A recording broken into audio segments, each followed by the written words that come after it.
श्री शिवाय नमस्तुभ्यं भक्तो हर हर महादेव। जैसे कि आपको पता ही है कि 24 जुलाई को अधिक मास का श्रावण सोमवार है और ये जो श्रावण सोमवार है ये तीसरा है और वो भी अधिक मास के श्रावण सोमवार है। तो आपको 2 बत्ती का दीपक जलाना है।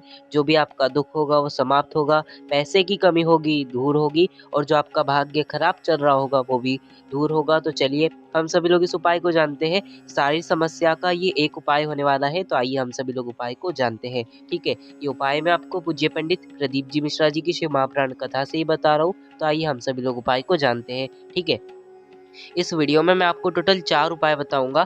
चारों उपाय आपके ही लिए होने वाले हैं। ठीक है, जो सोमवार के दिन होते हैं और आपको करना चाहिए। ठीक है, पहला उपाय होने वाला है कर्ज मुक्ति के लिए। ठीक है, अगर आपके ऊपर कोई कर्ज है जो समाप्त ही नहीं हो रहा, करोड़ों का कर्जा है, गुरु जी ने कहा है करोड़ों का भी कर्जा है, तो इस उपाय को कर कर देखना।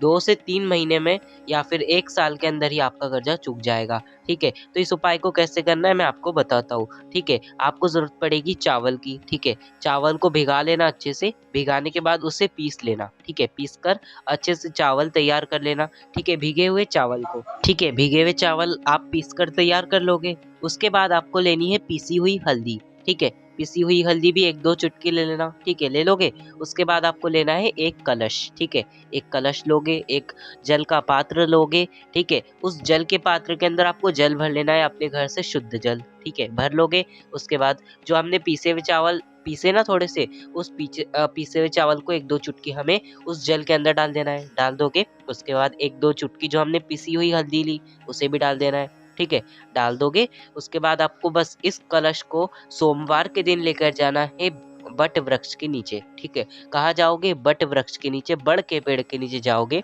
वहां जाने के बाद जो बड़ की आप जड़ देखोगे, उस जड़ के अंदर बटकेश्वर महादेव जी का नाम लेकर उस जल को समर्पित करना है। किसका नाम लेकर?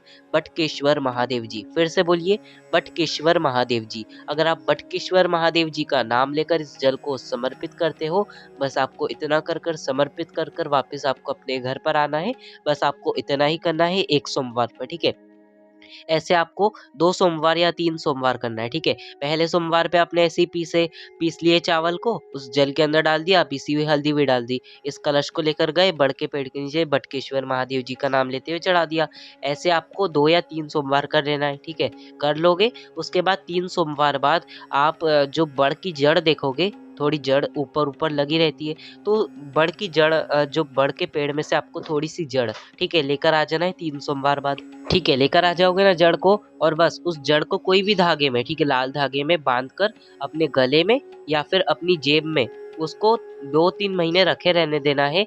कहीं से भी बटकेश्वर महादेव आपका कर्जा अवश्य चुका ही देते हैं। इस उपाय को आप अवश्य करें कर्ज मुक्ति के लिए, बहुत ही अच्छा उपाय है। सोमवार की सोमवार आप अवश्य करिए। तो ये था कर्ज मुक्ति का उपाय। अब जानते हैं हम सभी लोग दूसरा उपाय दुख के लिए। ठीक है, अगर आपका कोई दुख है जो समाप्त ही नहीं हो रहा, दुख बढ़ता है कम होता है, बढ़ता है कम होता है, अगर दुख समाप्ति नहीं हो रहा, चाहे वो किसी का भी दुख हो, चाहे कोई भी कारण से आपका जीवन में दुख आ रहा हो, ठीक है, उस दुख को समाप्त करने के लिए ये उपाय है। इस उपाय को कैसे करोगे? आपको जरूरत पड़ेगी एक, आपको आज थोड़ी आवाज मेरी अलग आ रही होगी पर सुन लेना। ठीक है, तो आपको जरूरत पड़ेगी आटे के दिए की या फिर मिट्टी के दिए की। ठीक है, मिट्टी का दिया लोगे तो इस बात का ध्यान रखना कि इस दिए में कभी तेल ना डाला हो। ठीक है, आप स्क्रीन पर जो दिया देख पा रहे हो वो तो तेल का है, पर आपको तेल का नहीं लेना है। ठीक है, मेरे को घी वाली फोटो नहीं मिली इसलिए मैंने तेल की फोटो आपको दिखा रहा हूँ। ठीक है, तो ठीक है, आवाज पर मत जाना, मेरा आज थोड़ा गला खराब है। तो आपको क्या करना है, एक मिट्टी का दिया जो कभी उस दिए में तेल ना डाला हो ऐसा दिया ले लेना। अगर नहीं है तो आटे का दिया बना सकते हो। ठीक है, दिया ले लोगे, उस दिए के अंदर अपने घर से घी भर लेना, देसी गाय का भर लोगे। उस दिए के अंदर हमें 2 बाती रखना है, चाहे लंबी रख लो चाहे गोल रख लो, वैसे लंबी रख लेना, पर किसका स्मरण कर कर? शिव शक्ति, भगवान शिव और माता पार्वती यानी कि शक्ति, शिव शक्ति का स्मरण कर कर उस दिए के अंदर 2 बाती रख देना। रख दोगे, इस दिए को सॉरी उस दिए के अंदर आपको एक चावल का भी दाना डालना है। ठीक है, एक चावल का दाना भी उस दिए के अंदर डाल देना। और इस दिए को हमें लेकर जाना है बड़ के पेड़ के नीचे कह रहा था, वो बड़ का पेड़ का मैंने उपाय बताया ना, तो मेरे को बड़ का पेड़ का याद रह गया, पर बड़ के पेड़ की नहीं, हमें जाना है बेल पत्र के वृक्ष के नीचे। कहाँ जाना है? बेल पत्र के वृक्ष के नीचे, बड़ के पेड़ के नीचे मत चल जाना, वो गलती से बोल दिया, पर हमें जाना है बेल पत्र के वृक्ष के नीचे। कब जाओगे? शाम के समय, ठीक है। जाओगे ना प्रदोष काल में, जाना बेल पत्र के वृक्ष के नीचे। जाने के बाद शिव शक्ति का नाम लेकर, जो भी आपका दुख है वही सब स्मरण कर कर शिव शक्ति का नाम लेकर उस दिए को जला देना है। आपकी मनोकामना कहते हुए, जो भी दुख है वो सब कहते हुए जला देना है। मात्र गुरु जी ने कहा है 3 से 4 सोमवार लगातार इस उपाय को करते रहिए। जो भी आपका दुख होगा वो कटना शुरू हो जाएगा और आप सुख की ओर बढ़ेंगे, ठीक है। तो ये कौन सा हो गया? दूसरा उपाय आपके दुख के लिए, ठीक है। अब जानेंगे हम सभी लोग तीसरा उपाय लक्ष्मी वृद्धि के लिए। स्थायी लक्ष्मी आपको चाहिए तो इस उपाय को करना चाहिए, ठीक है। आपको स्क्रीन पर क्या दिख रहा है? गन्ने का रस, ठीक है। तो आपके घर में भी अगर संपदा की कमी हो, धन आता नहीं हो, आपका कर्जा हो, या फिर 1 रुपए कमा रहे, सवा रुपए खर्च हो रहा है, चाहे आप जितना भी कमा रहे खर्च ज़्यादा होता है, पैसा टिकता नहीं है, तो इस उपाय को करना है, ठीक है। आपको स्क्रीन पर गन्ने का रस दिख रहा है तो आपको भी गन्ने का रस ले लेना है, ठीक है। गन्ने का रस आप मार्केट में जाओगे तो आपको अवश्य मिल जाएगा, ठीक है। मिल जाएगा ना गन्ने का रस, तो गन्ने के रस को ले लेना, ठीक है।